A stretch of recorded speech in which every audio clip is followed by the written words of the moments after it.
cPanel is a web hosting control panel. It provides an easy-to-use interface for managing websites and web hosting resources. It's been around for about 28 years and has continued to gain adoption by web hosting companies. It's the most popular web hosting control panel. To have access to cPanel, you must be on a cPanel hosting. I've been designing and hosting websites for over 10 years. During that time, I've tried several cPanel hosting providers. I've added links to recommended cPanel hostings in the video description. Don't forget to check it out. Next, I'm going to be using one of my recommended cPanel hosting provider to show you how to choose a cPanel hosting plan. For this, I'll be using InMotion Hosting. When you visit any web hosting provider, you're going to see different plans. This can be shared, reseller, WordPress, VPS, and dedicated hosting.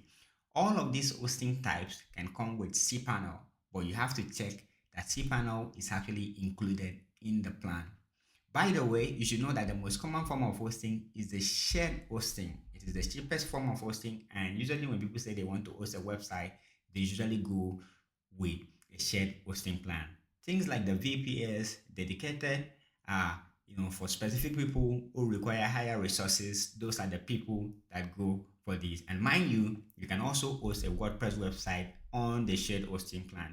I'm pointing that out so the WordPress hosting plan doesn't confuse you. WordPress hosting is a type of hosting that the server environment is optimized for WordPress. So in some cases, WordPress runs faster there. But in your case, what you will likely want to go for is the shared hosting. I'll also be showing you in a subsequent video how you can install WordPress using cPanel. So you don't have to be on the WordPress hosting plan to be able to use WordPress. Once you pick a plan like the shared hosting plan, what you want to do is to scroll down and see if your plan comes with cPanel. To confirm that, you should be able to see where it says cPanel on the page. So for this, it says cPanel included.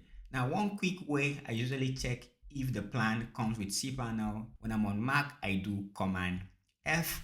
On Windows, you can do Control F and then just search for cPanel, and you should be able to say cPanel included or indicate that there's cPanel on the plan. This is important because if cPanel is not on the plan, you'll not be able to manage your website using cPanel. If you're just starting out, I recommend going with shared hosting because that will be affordable. But whatever plan you're going for, make sure to check that cPanel is included. Now, there are other things you also need to take into consideration. Like on this plan here, it says free domain and SSL. This is a common offering. Most web hosting providers always give a free domain and SSL certificate. Now, another thing it will show you is the number of sites that you can have on the plan. So for all of these, what this means is that on the cPanel, we can have more domains and be able to host the number of websites indicated on the plan.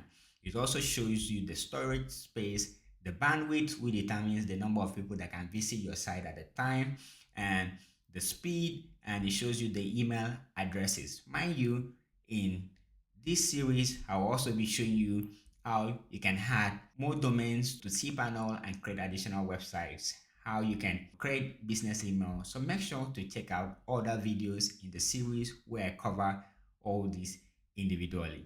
Once you go through the offerings on the plan and you're satisfied, what you want to do is to select the plan you're going for. So for instance, if you want the power option, you select, and once you purchase the plan, you're going to get your cPanel details in your email. Once you purchase the plan, you'll be able to manage your website and web hosting resources using cPanel. Next, I'm going to give you an overview of cPanel.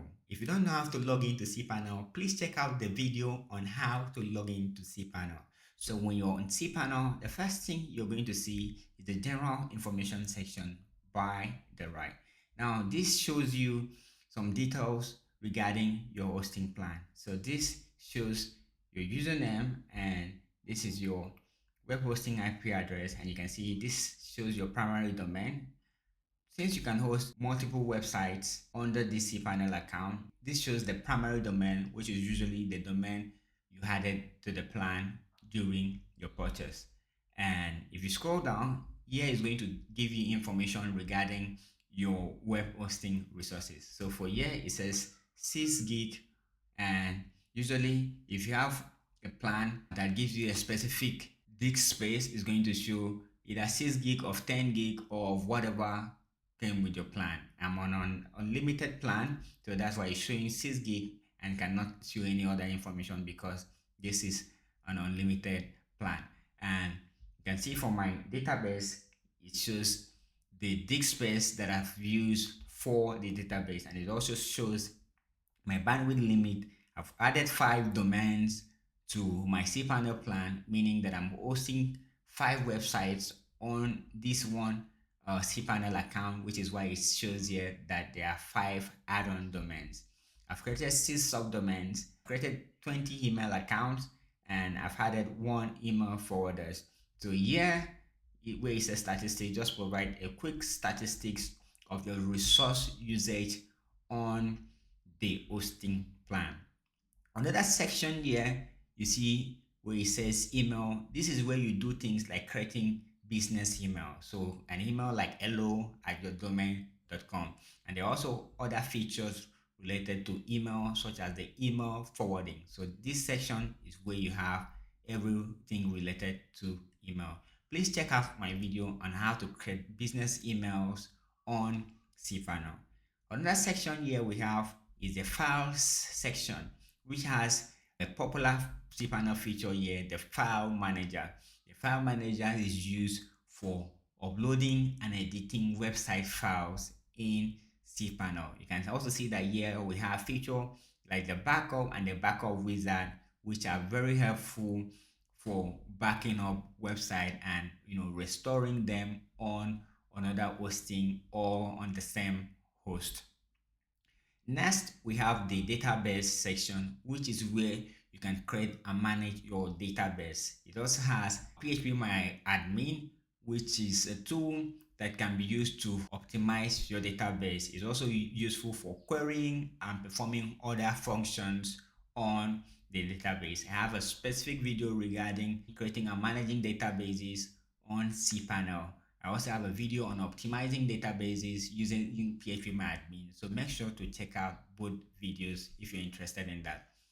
Next is the domain section, which is where you can add add-on domains, which are simply additional domains that you can add to your cPanel account. You add additional domains to your cPanel account to be able to create additional websites. For that, you go into the domain sections and you can add additional domains. You can also create subdomains. Subdomains are domains like example.website.com. Anything that falls under this section of the domain is regarded as subdomain.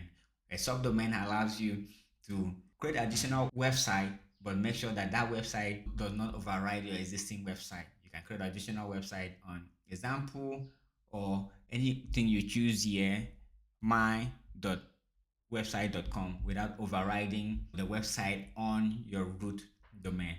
Here, you also have redirects, which you can redirect my.website.com to maybe to another domain altogether.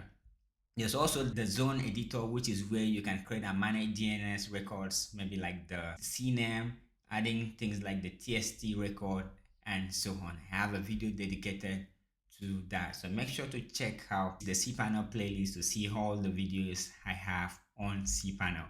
An important section is the software section. This is where you install softwares like WordPress and tons of other website creation softwares. It can be Joomla, it can be Drupal. There's a whole lot of them you can install, and this section is simply where you do that. For instance, if you click on WordPress, you can start the WordPress installation process. I have a video dedicated to installing WordPress on cPanel. Please do well to check that out.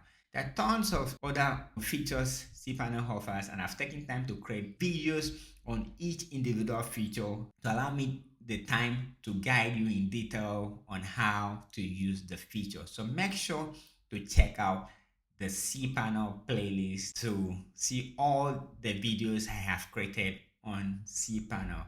So that's a quick introduction to cPanel. I hope that helps you understand that cPanel is just a web hosting control panel. There are tons of other web hosting control panel, but cPanel is the most popular and is also very easy to use. To use cPanel, you have to purchase a cPanel web hosting plan, and I'm sure by now you know how to choose a cPanel web hosting plan. Also, check out the video description. I've added links to some recommended cPanel web hosting plan, so make sure to check out the video description.